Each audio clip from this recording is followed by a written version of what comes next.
Hello guys, আসসালামু আলাইকুম। আজকে আমরা এই মুরগিটাকে রান্না করব।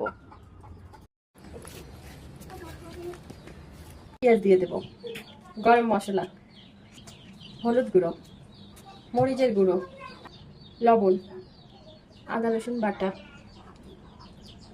জিরা বাটা, তেল দিব। আজকে আমি হাতে মাখিয়ে রান্না করব। এইভাবে মাখিয়ে নেব। মাখানো হয়ে গেছে, এবার পানি দিয়ে দেব, একটু সিদ্ধ করে নিব। এবার ঢেকে দিব। মাংসের ভিতর আলুগুলো দিয়ে দিব।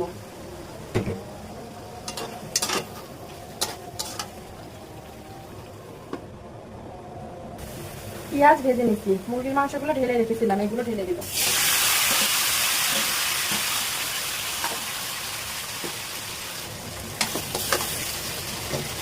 এইভাবে একটু কষিয়ে নেব।